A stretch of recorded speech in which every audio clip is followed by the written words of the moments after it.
Two sports bikes that underwent extensive updates recently are the Ducati Panigale V4S and the Kawasaki ZX10R Ninja. Both machines are battling it out in the WorldSBK Championship and also on the sales charts, with glory in the World Championship almost meaning as much as the bottom line on a spreadsheet.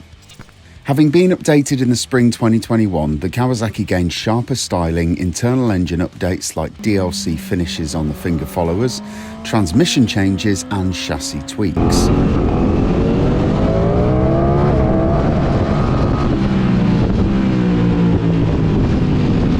The Ducati, on the other hand, was released at the tail end of 2021, and for that model the focus of the bike was on ease of use and rideability.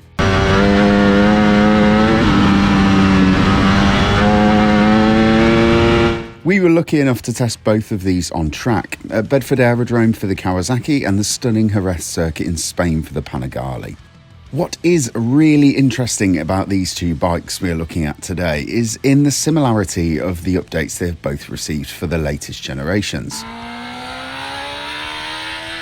Both Ducati and Kawasaki have lifted the swing arm pivot, softened the front forks and stiffened the rear shock, among a raft of other changes obviously, but that's the general DNA of each machine. It's almost like there's a blueprint to creating a successful sports bike already drawn up for 2021 and 2022.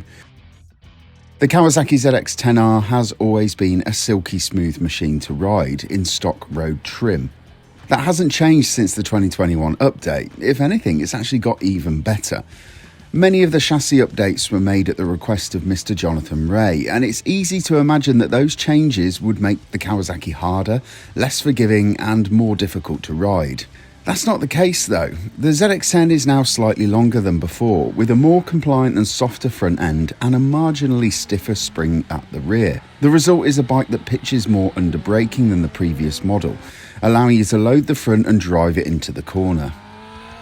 The swing arm pivot of the Kawasaki has also been shifted up by 8mm, helping to dial out any squat under acceleration and on corner exit. The wheelbase of the bike has been stretched by 10mm, increasing stability. And before you say it, it hasn't affected the agility of the bike adversely either. Like the Kawasaki, the Ducati Panigale for this year wears slightly softer front forks and a firmer rear shock, and the swing arm pivot point is 4mm higher than before. Unlike the Kawasaki, it also gains a big boost to its handling in the form of pressurised forks from Öhlins. The new setup was previously only found on the Panigale V4R, and it makes a transformational change to the way that the bike handles. It's more stable, less physical to ride, and by far the easiest Panigale to ride fast on track to date.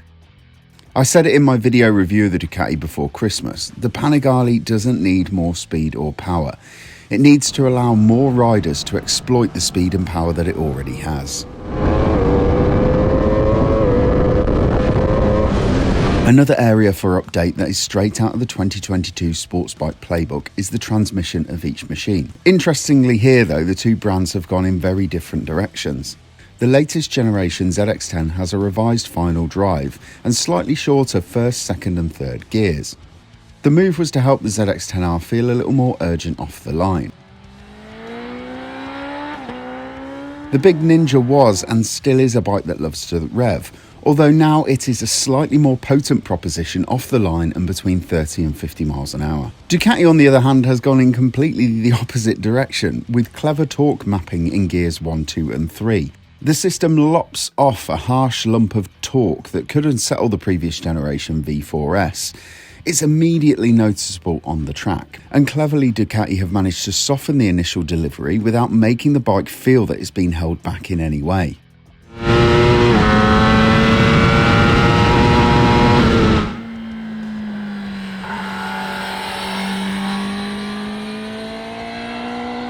If you are the kind of person looking to get your kicks on the A56, riding your bike for general commuting, pleasure, and so on and so forth, the Kawasaki is likely to be a slightly easier proposition to live with.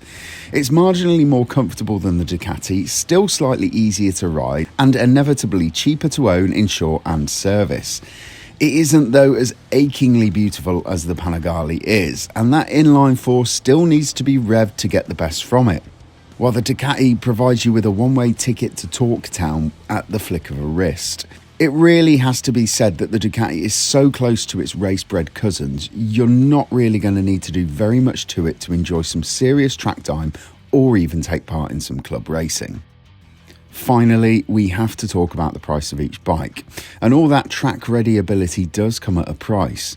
There is no getting away from the fact that the Panigale is £9,800 more than the Kawasaki.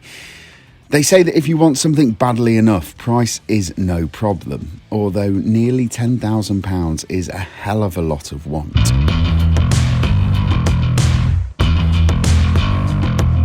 So if you're looking for the closest thing that you can get to a race bike for the road with lights, indicators and a number plate, the Ducati is absolutely there.